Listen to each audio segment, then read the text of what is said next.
Hey guys, DPG here with a little bit of a technical video on acting. And this one is going to be called The Number One Trap Actors Fall Into When Auditioning. Hey guys, just before we get started, if I could ask you to please like, subscribe, share, But if you want to work with someone like me, or more specifically, me, send me an email to david@hackhollywood.com. You can go to my website, hackhollywood.com, and fill in the contact form, or send me an email to dpg@davidpatrickgreen.com. Okay, let's get to the good stuff. So, what is the number one trap actors fall into when they are auditioning? It's following the directions. What does that mean exactly? Well, if you are looking at a script, you will see that there is dialogue, which is the skinny stuff that goes down the center of the page. That's what the people are saying. And then everything else is directions or instructions. It's what number scene is it? Where does it take place? Does it take place at night, in the winter, in the summer, etc.? But there are also directions that describe what is happening, often using emotional terms. And that is the biggest trap for the actor. It's not to realize that it's at night and that it takes place in the bathroom of a castle. That's fine. That's just reality. You can't really act that. And sure, you can mess that up by pretending you're going to act differently in a castle than anywhere else. But it's the trap of trying to simply have an emotion because it says you have an emotion, and following that emotion to the letter of the law. There's a lot of problems with that. One is it doesn't tell you when to stop having the emotion. So if you're going to follow the instruction of when to have the emotion, then you would hope there would be an instruction saying what the next emotion is. But the really big problem with all that is that it creates phoniness, right?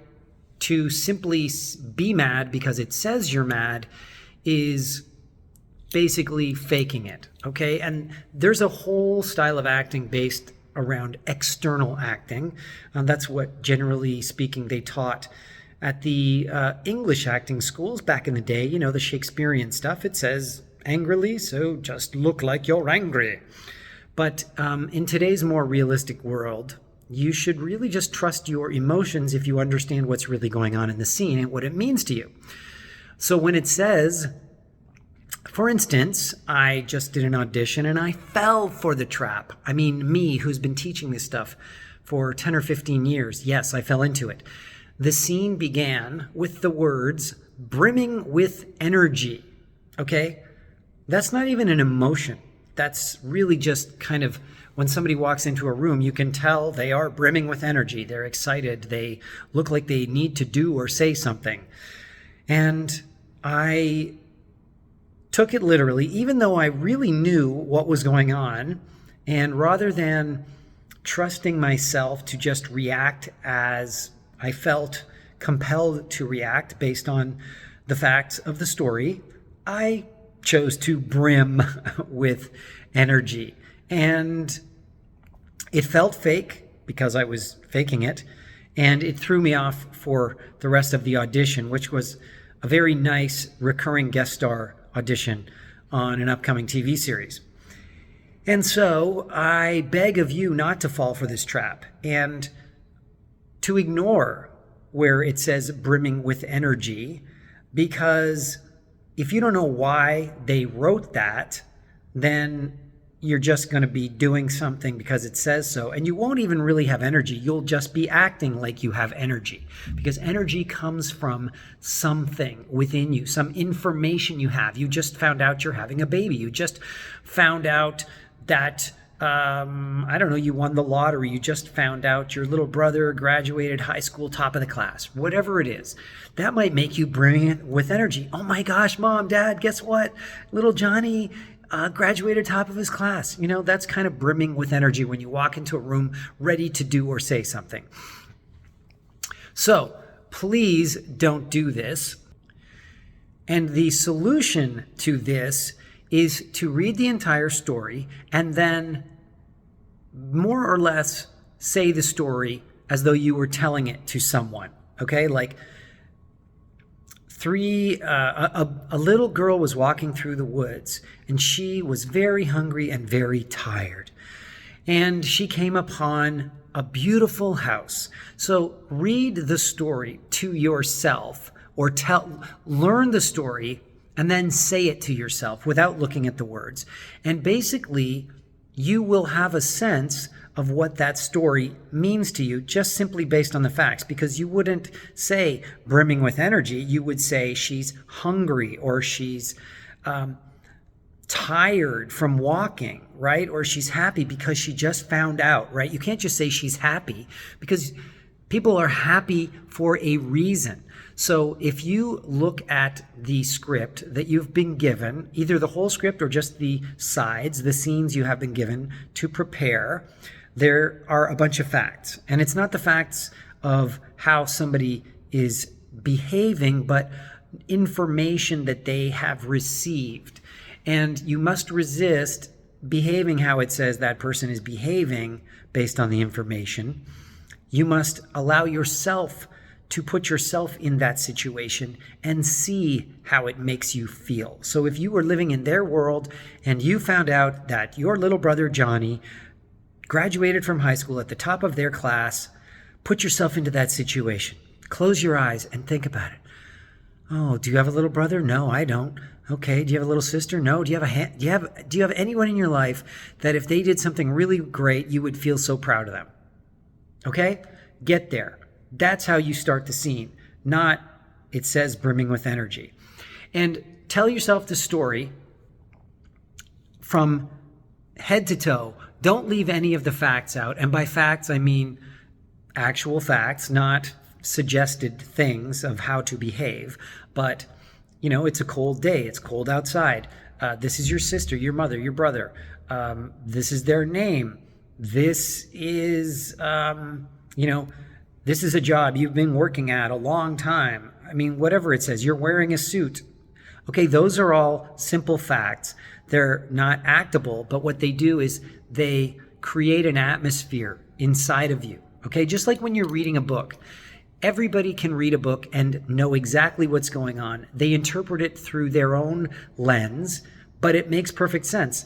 And you could probably have 20 people read the same book and they would all have a different response to it, right? Some would love it, some would hate it, some would be, mediocre. Why? Because we all see things through our own lens. But when we start to try and see things through the lens of a writer because they said angrily or brimming with energy, then you are going to fall into that trap of just acting because it says so.